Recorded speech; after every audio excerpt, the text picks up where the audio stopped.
democracy and the freedom of folks, and build free water for folks, and build free neighborhoods for folks, and free communities for folks, and free schools for folks, all that kind of stuff, under this guise of democracy, and why we have to export democracy because all these other people are just too stupid to figure out what to do.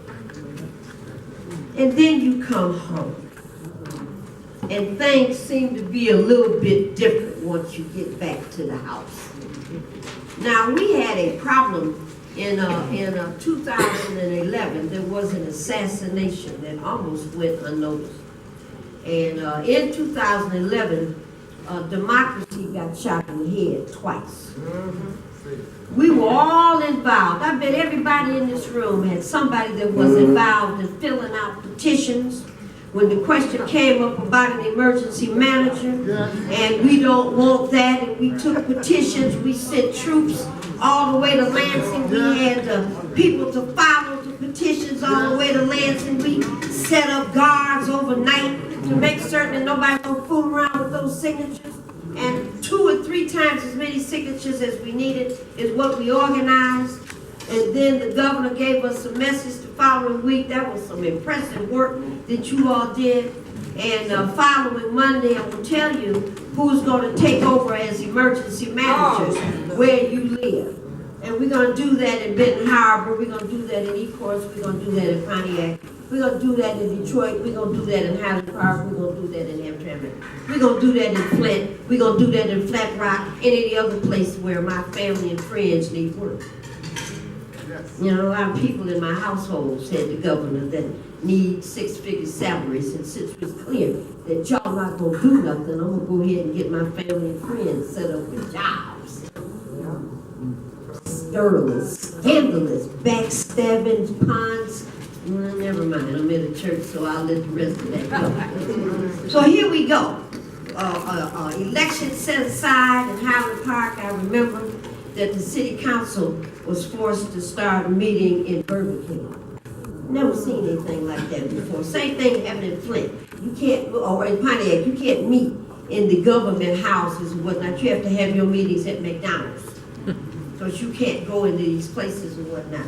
And elections were set aside, and mayors were told you have no power, and ombudsmen were defrocked, and city council persons were told they have no power. And this government entity, and I continue to look at this, and maybe somebody will help me. I don't see anywhere where it says a governor has the right to void the people's right to vote. I don't know where that came from. He wrote it down on a piece of paper. Effective such and such a date, I'm in charge. And held it up. Well, I can write some stuff too. I was, I'm 5 feet 2. I'd like to be 5 feet 9. I'd like to write that down on a piece of paper. I want to be 5 feet 9, and I want to look like this, and I want to do all those things just because I write it on a piece of paper. Don't make it so. But it must have been that ink pen and that pencil that he had. It was a little bit different than that pencil that I had. So once that got started, and that assassination started across the country, we started to complain and tell people they're taking water away from people that can't pay for it. $150 behind, 2 months behind on the water bill is enough for you to have your water turned off. In the United States of America, in the Great Lakes. How that happened? And we watched, we saw water trucks going down the street with 2 or 3 employees jumping out the doors, turning water off and getting back on the truck and going down to the next block. If you've never seen it before, it was something to behold. There were immediate repercussions and pushbacks. I got a hold of some folks down at the city. I need to know, is this true? What the heck are you guys doing? I met some people, they showed me the list, and they said, Maureen, it is a standard operating practice to disconnect utilities at the homes of where people can't pay for it. Where is that written? Here comes a piece of paper again. There's something written on it. Well, it used to be standard operating procedure to hang folks, lynch people. Women couldn't vote. It was all right to send children into the mines. A lot of things that used to be standard operating procedures. But that's not supposed to be what the government is about. it is at least responsible for providing the minimum. Public water, you can't do that. Fighting ensued, eruptions ensued. I finally got the first list, and I thought it was a typo, and I'm tearing up thinking about it. 79,000 addresses is what they had out front. I thought you guys must be crazy. You can't turn off water at 79,000 addresses, and none of them are business addresses. They're all residential. And I thought, you know, I better go back to my church and have them do some more candles for me. And do some more prayers for me, because this nonviolence ain't working so well for me right now. I'm about to cross over, because something's wrong with this. Fighting and arguing and picketing and fighting and arguing and picketing. Get the water on, turn the water off. Big lawsuit. Got Alice? Alice, you have to come and file these lawsuits, and we've got to get into court. She found lawyers all over the place, and we go into court. One of the folks has since died, and we go in and we end up with the verdict that says we are not the winners. And in the language the judge writes, I know that what I'm going to suggest is going to hurt people. Some folks going to die. Properties are going to be in trouble. It's going to be damaged all over the place. However, it's just more important that we don't do anything to interrupt the progress of this bankruptcy. So I'm going to have to vote against you, even though I know it's going to be the devil. I went back to those books again and took a look at that word democracy again.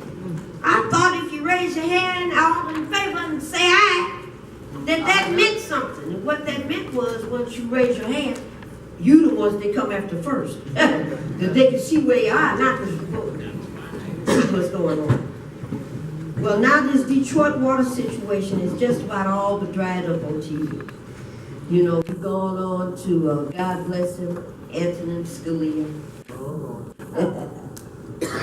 I'll leave that alone. We've gone on to so many other fights. And then we arrive again at the house of the governor, who says, nobody told me that the water in Flint was poison. And all of these people that I hired, nobody ever talks to me. And those I hired in the health department, they didn't tell me. And my administrative assistants, they didn't tell me. And then the Legionnaires folks that were dying, they didn't tell me. And my next door neighbors, they didn't tell me. And people that I talk to all the time, nobody told me anything. I was just an innocent person. I didn't know. Okay, so what we've got is a man. At first I thought he was just the devil. But now I think it is something wrong with the mental. You know, and maybe he was one of those experiments where they hire, handicapped folks to see if they can make it. But there's something wrong with this man that stands in front of us and continues to say, I'm not going to resign. What I am going to do is fix this for you, and I'm going to make it right. So now what we have is the Detroit water situation. There's some 22 to 23,000 households, as best as I can figure, that don't have water tonight. We've got the people folks that are just breaking their necks, delivering water all over the place. They're taking water up to Flint. And we have the folks in Flint doing battle. And again, we have the enemy giving us the solution to the problem. The enemy said that what the people need is bottled water. Well, they do need bottled water, because they have to have something to drink. Well, how do you take a bath with bottled water? How do you shower in that bottled water? How do you wash your clothes with that bottled water? They need bottled water. But that's not the answer. The answer is we have to change all those pipes. The answer is what they should have done and first told the people in Flint, here's a list of all of the houses and mobile homes and trailers. They're all furnished. Apartment buildings and condos, you pick one and you go live there while we fix your place. And you come back every day, take a look, whatever you want to do. But they should have at least removed the people out of harm's way. Then the last thing that they needed was 7 or 8 of those great big mobile trucks that have medicines in them, so that there could have been access 24/7 to some kind of medical monitoring, so people right away could figure out what it is that they needed to do. None of that happened. None of that happened. And even today, I looked at the news this morning that Legionnaires, the water has not even been tested yet. Well, you know, at some point, what folks have to do is make a decision. The solutions from the top down end up the way they end up, like what we have now. And it's going to be up to the folks that are in this room and the people that we talk to outside of this room. They're going to have to make a decision. This is my city. This is my county. This is my state. We're going to have to do a citizen's arrest and go up there and get that trifling no good goddamn mayor. Oh, excuse me, I slipped. Get that something good, no good governor. And we're going to have to drag that guy out of there and take him to the police station so somebody can hold him. Now, of course, if that happens, the sheriffs will be after you, the marshals will be after you, Homeland Security will be after you, the Sixth Fleet, ISIS will probably be called in to make you stop. All of that's going to happen because they want to protect the guy that's poisoned 12,000 children. We have to do something. We have to do something. I'm going to leave a little bit early this evening because I've got so much stuff to catch up on. But when we are ready to respond and not ask somebody else to fix it for us, okay, then I'm ready to go. I got a card, I got some keys, and I got at least $12 on that fight. My name is Maureen Taylor, State Chair of Michigan Welfare.